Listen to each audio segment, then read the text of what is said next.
Всем привет! И вы снова на канале Master Knots 007. Сегодня у меня новое видео о том, как изготовить узел-ловушку. Этот узел вам пригодится для того, чтобы сделать кисти, в окончании панно, а также брелков, ремней, да многих проектов. Кроме того, он используется для изготовления ручек в сумках макраме. Существует несколько способов. Давайте их рассмотрим. Предположим, нам нужно оплести какой-то пучок нитей. Мы будем использовать дополнительную нить. 50-60 сантиметров обычно бывает достаточно. Я буду использовать нить контрастного цвета, чтобы вам было лучше видно. Мы делаем небольшую петельку, кладем ее сверху на пучок наших нитей, придерживаем левой рукой, оставляем справа обязательно кончик нити и начинаем свободным длинным концом обвивать наш пучок. Мы стараемся укладывать витки близко друг к другу, чтобы не было просветов. Их можно поправлять, подвигать, стараясь держать одинаковое натяжение нити. Мы плетем на необходимую нам длину, ту, которая нам нужна. По окончании оставшийся конец нити, который мы плели, мы заправляем в петельку. Вот, посмотрите. С правой стороны тем концом нити, который мы оставляли, мы начинаем аккуратно подтягивать эту петельку. Не торопитесь, помогайте себе, расправьте аккуратно последний виток, чтобы ваш узел был красивым, и постарайтесь затянуть внутрь нить на 1,5 сантиметра. Этого вполне достаточно. После этого концы нитей мы обрезаем, стараясь обрезать их как можно ближе к основанию. Они нам больше не нужны. Это один из способов. Существует и другой способ, где используется вспомогательная нить и дополнительная нить. Вот, предположим, наш пучок нитей, который мы будем оплетать. Мы будем использовать вспомогательную нить контрастного цвета. Она должна быть более тонкая, потому что вам будет неудобно толстой нитью работать, но достаточно прочная. Из нее мы делаем петельку и кладем сверху на наш пучок нитей. Теперь берем дополнительную нить. Опять-таки я использую контрастного цвета, чтобы вам было лучше видно. Мы оставляем с левой стороны небольшой конец нити и правым концом оплетаем наш пучок, стараясь, чтобы этот кончик нити оказался внутри наших витков. Точно так же стараемся обвивать достаточно туго, укладывая витки один рядом с другим и держа одинаковое натяжение нити. Не торопитесь, у вас все получится. Оставшийся кончик нити мы заправляем в петельку от вспомогательной нити.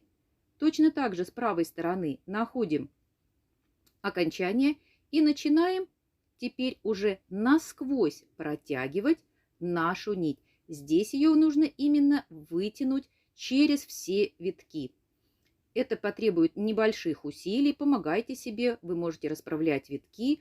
Это допустимо, вы все равно их потом постарайтесь расправить, чтобы они выглядели красиво. Вытянув нить полностью, вы убираете вспомогательную нить, расправляете ваш узел-ловушку, и оставшийся кончик нити точно так же можно обрезать. Он нам не нужен. Вот такой способ еще существует. Я покажу вам, как еще можно изготовить узел-ловушку, уже на готовом изделии.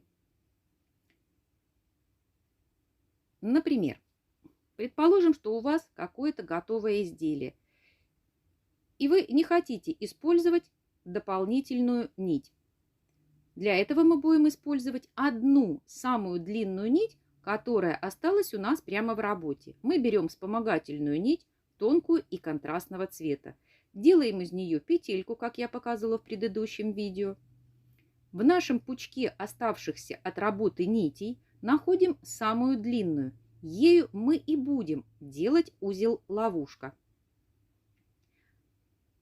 Определяем расстояние, на которое нам необходимо проплести наш узел-ловушка. Это все зависит от вашего желания, от вашего проекта. Придерживая левой рукой, мы начинаем самой длинной нитью делать витки вокруг оставшихся нитей. Аккуратно, все то же самое, укладываем витки аккуратно один рядом с другим и плетем на то расстояние, которое нам надо. Ну, как правило, это до основания вашего изделия, но это чисто индивидуальный проект может быть. Оставшийся конец нити мы заправляем опять-таки в петельку от вспомогательной петли. То есть все то же самое. Находим концы наших нитей, они контрастные, именно поэтому мы использовали. И опять-таки протягиваем этот кончик нити насквозь через всю ловушку. Это может потребовать определенных усилий, потому что витки лежат достаточно плотно друг к другу. Ничего страшного, это вы все равно с этим справитесь. Вот уже показалась наша петелька. Аккуратно помогаем себе вытянуть остаток нити, убираем вспомогательную контрастную нить, расправляем наши витки, и вот что у нас в итоге должно получиться. Если этот кончик слишком короткий, его можно обрезать. То же самое подровнять остальные нити на необходимую вам длину.